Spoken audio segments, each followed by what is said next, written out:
Hello everybody out there, I'm George with Channel 719, and I was going to give you the follow-up video, the final follow-up on my very first build from scratch. As you can see, it's running, so we did it right the first time, which that always makes you feel good. And yes, in the background, that is my GU8880 sitting over there powered down, because we're dealing with this one right now. But anyway, if you've been following the videos, I built this for my 6-year-old for Christmas for a gamer. And just real quick under the hood, yes, I like blue lights. I don't know, I just do. I think they look really cool.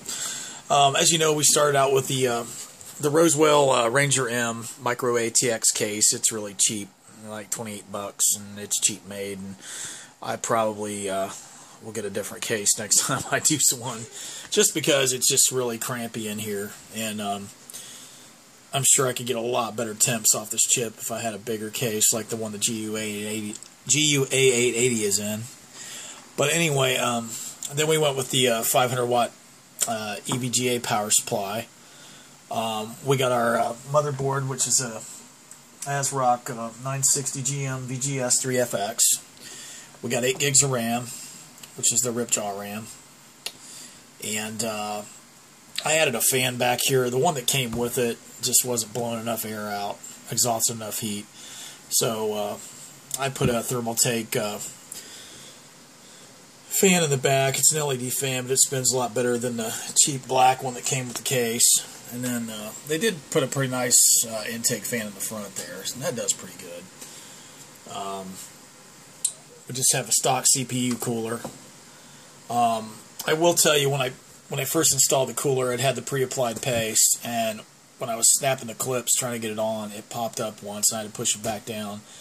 So I just scraped it off there and put some Arctic Silver on there, and I got a better seat.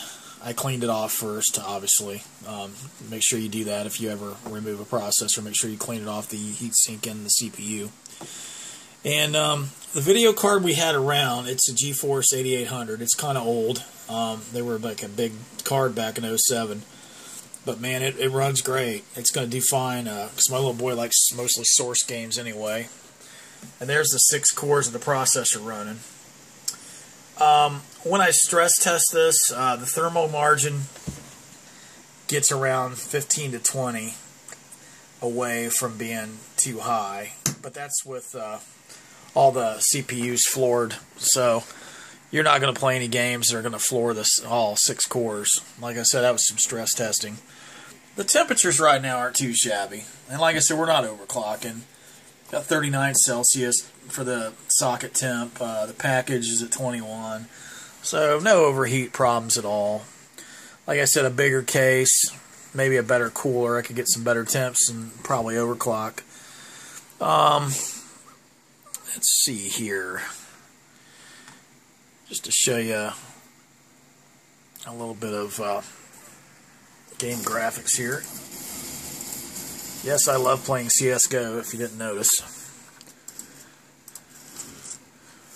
But, man, the graphics, this old video card does really well.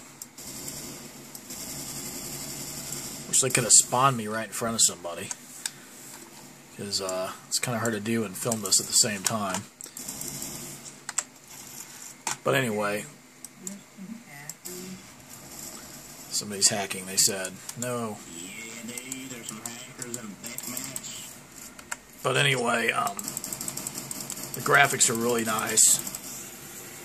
And I got about 450 bucks in this build, and that's quality parts. So if you compare it to the CyberPower GU8880 for $499 with a crappy power supply and a crappy video card, you can really come out ahead building your own stuff. But, you know, I must admit I did learn when I changed the power supply out of the CyberPower GU880 how to build a computer and how to do lots of stuff. So, if you got any questions or need some help with a build, feel free to message me. I'd be glad to help you out as much as I can. And if anybody out there's got any hints or things I could do in the future better, I appreciate those as well. Thanks for watching, and have a great holiday.